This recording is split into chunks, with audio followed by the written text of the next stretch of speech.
very happy to be in Andhra Pradesh. Andhra Pradesh బాధ్యతలు నాకు అప్పగించడానికి Congress party నా మీద ఎంతో నమ్మకం ఉంచింది.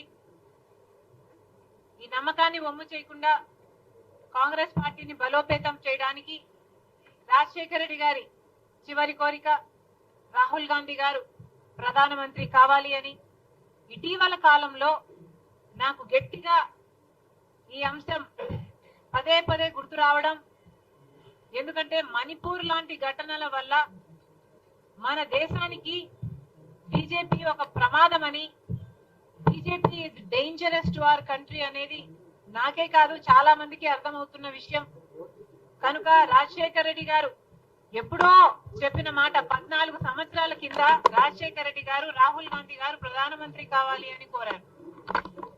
ఆ మాట ఈ రోజుకి ఎంత వాస్తవం అవుతే ఎంత బాగుంటుంది అని ఈ రోజుకి కూడా నాతో పాటు ఎంతో మంది భావిస్తున్నారు. ఎందుకంటే only the Congress party is the largest secular party of this country.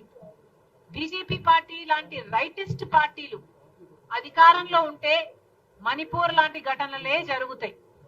BJP party ఇప్పటికే ఆంధ్ర రాష్ట్రానికి చేయాల్సిన అన్యాయం అంతా చేసింది. స్పెషల్ స్టేటస్ ఇవ్వకపోవడం అయితేనేమి, పోలవరం నెగ్లెక్ట్ చేయడం అయితేనేమి, అమరావతి విషయంలో చిన్న చూపు అయితేనేమి, వైజాగ్ స్టీల్ ప్లాంట్ ప్రైవేటైజేషన్ అయితేనేమి, సంవత్సరానికి 2 కోట్ల ఉద్యోగాలని చెప్పి మోసం చేయటం అయితేనేమి, రైతులకి ఆదాయం రెట్టింపు చేస్తామని చెప్పి రైతులని మోసం చేయడం అయితేనేమి, ఇలా 1 కాదు 2 కాదు అన్ని విషయాలలో బీజేపీ పార్టీ ప్రజలకు, ముఖ్యంగా ఆంధ్ర ప్రజలకు ఇంకా ఎక్కువ అన్యాయం చేసింది. ఎందుకంటే స్పెషల్ స్టేటస్ మనకు వచ్చునుంటే ఆంధ్రప్రదేశ్ నిజంగానే ఎంతో అభివృద్ధి చెందుతుంది. All the more reason Andhra Pradesh ప్రజలు బీజేపీ పార్టీకి బుద్ధి చెప్పడానికి they have every reason. And that's why ఈ రోజు మేము కాంగ్రెస్ పార్టీ తరఫున ఆంధ్ర ప్రజలను కోరుతున్నాం. ఇప్పుడు ఉన్న అధికారంలో ఉన్న వైసీపీ పార్టీ అయితేనేమి, వైసీపీ అయితేనేమి, ప్రతిపక్షంలో ఉన్న తెలుగుదేశం అయితేనేమి, ఈ 2 పార్టీలు పేరుకు మాత్రమే వేరే పార్టీలు తప్ప నిజానికి బీజేపీ పార్టీకే తొత్తులు.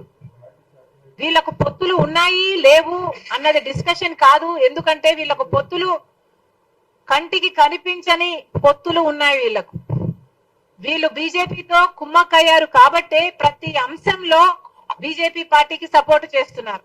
వీళ్ళ ఎంపీలు వైసీపీ ఎంపీలు కారు, తెలుగుదేశం పార్టీ ఎంపీలు కారు, వీళ్ళంతా బీజేపీ పార్టీ ఎంపీలు. ఈ పార్టీలకు వేసే ప్రతి ఓటు బీజేపీకే పోతుంది. కనుక ఆంధ్రప్రదేశ్ ప్రజలు అప్రమత్తం కావాలి. కాంగ్రెస్ పార్టీ తరఫు నుంచి మేము చెప్తున్నాం, రాహుల్ గాంధీ గారు ప్రధానమంత్రి అయిన రోజున మొట్టమొదటి సంతకం ఆంధ్రప్రదేశ్ స్పెషల్ స్టేటస్ ఫైల్ మీదనే పెడతానని మాటిచ్చారు. దయచేసి మళ్ళీ బీజేపీ ట్రాప్ లో పడకండి.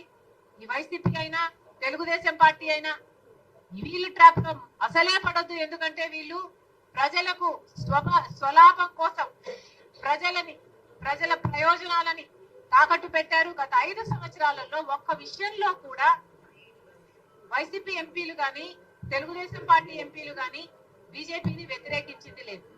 ఎందుకు అని అడుగుతున్నాం. ఆఖరికి మణిపూర్ ఘటనలో కూడా బీజేపీ పార్టీని వ్యతిరేకించలేదు అంటే వీళ్ళ మాటికి బీజేపీ పార్టీతో పొత్తులున్నాయి. ప్రత్యక్షంగానో పరోక్షంగానో ఏదో రకంగానో బీజేపీ పార్టీ కోసమే ఈ 2 పార్టీలు పనిచేస్తున్నాయి. కాబట్టి ఆంధ్ర రాష్ట్ర ప్రజలు అప్రమత్తంగా ఉండాలి.